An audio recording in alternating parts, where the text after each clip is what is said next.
This year occurs the 25th anniversary from the introduction of the cult pedal Klon Centaur Overdrive. Is there anything new that can be said on this already widely covered subject? Stick around to find out.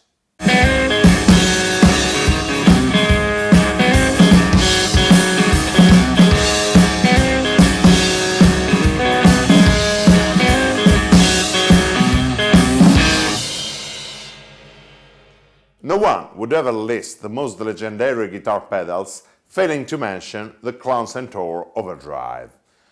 For about a decade, hundreds of manufacturers have been cloning its original design, trying to reproduce its highly regarded clean boost action.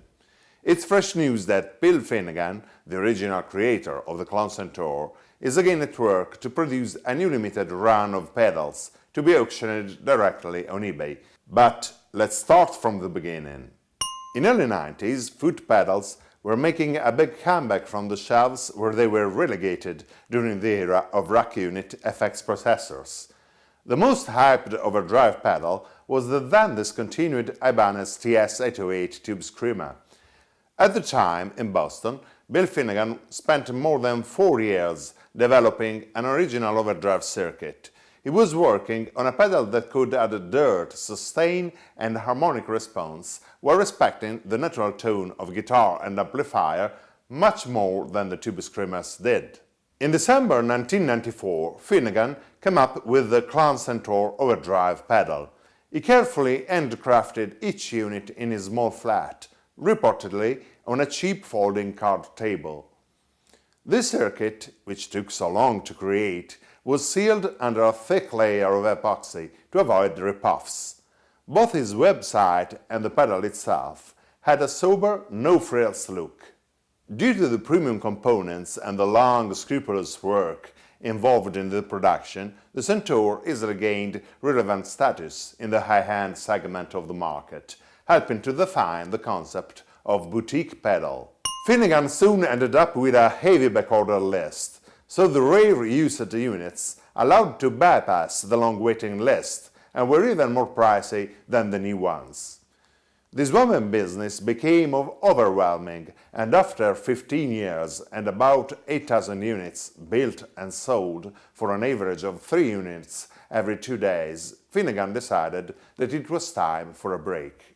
The demand was still huge, so the price for a used Centaur raised to outrageous levels, to the point that the original units are now generally considered unreasonably overpriced.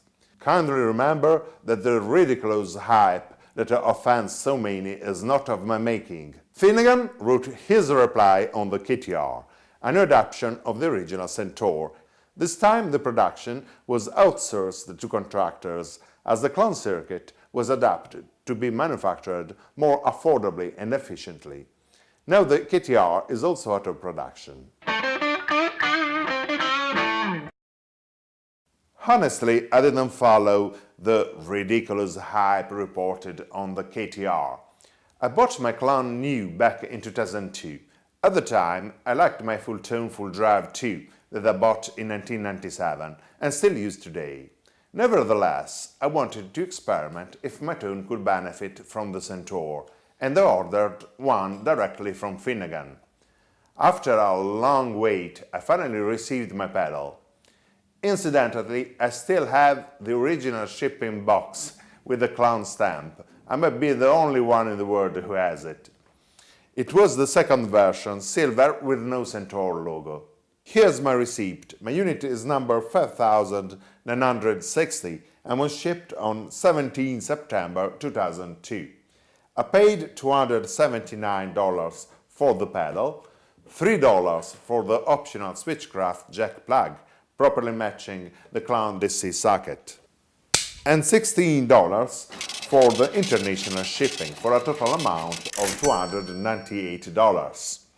This is the paperwork for the pedal and the instruction for wiring the optional plug. The pedal has buffered bypass, runs on a standard 9V supply but elevates the internal voltage to 18 volts for increased headroom, volume and clarity. With its gain knob low and volume control set to unity level, the Klon is barely detectable.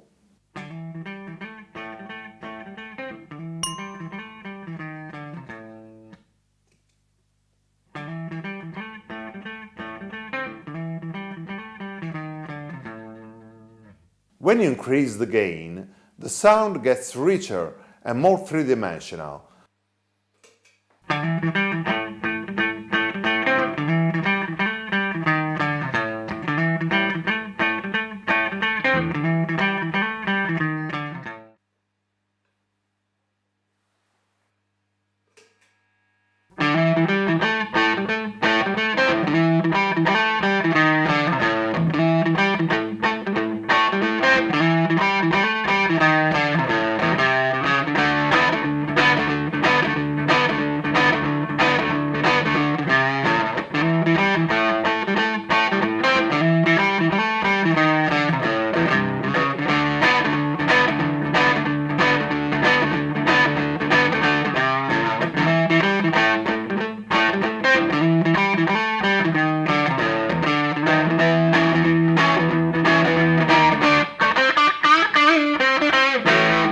The Centaur donates to the guitar a magic responsiveness. The more time you spend with your pedal, the more you find it difficult to turn it off without experiencing a sense of loss.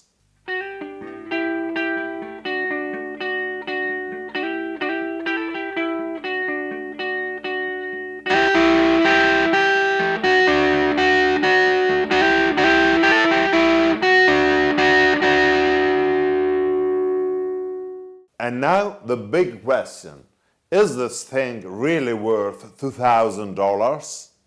My teacher in high school used to call these simple and direct questions the Pirino's question.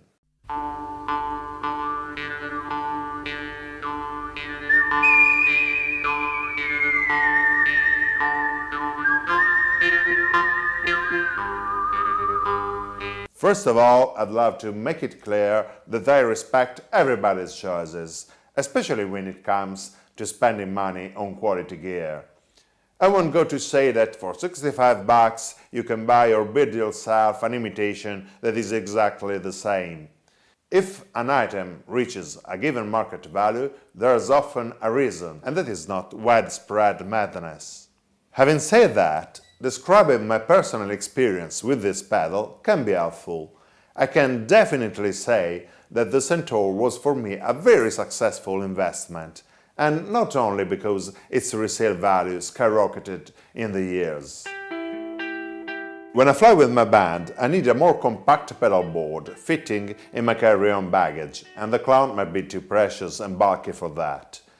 Besides flights, just consider that in the past 17 years, every single gig that I played, every single track that I'm recording in each of my albums, and every single minute that I've been rehearsing with my band, this thing has been always on, as sturdy and reliable as it can be.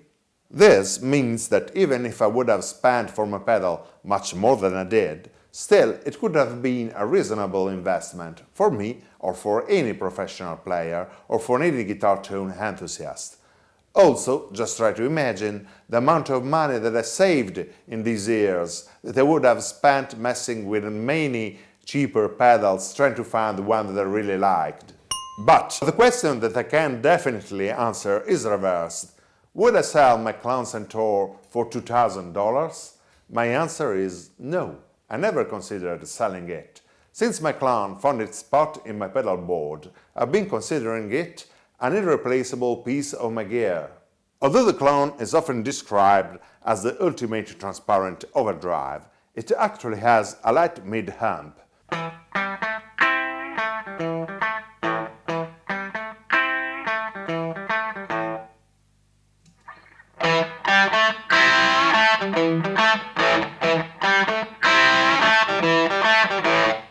For me, it's not the perfect overdrive or the magic clean boost. Still, I consider the Centaur an essential tool that helps me to shape my tone for the way it interacts with my other pedals. At this point, I think that you might be curious to check out how I'm using the Klon with my other pedals. I will show you it in the next episode. If you're interested, subscribe to the BTR channel and make sure to turn on notifications so that you won't miss it.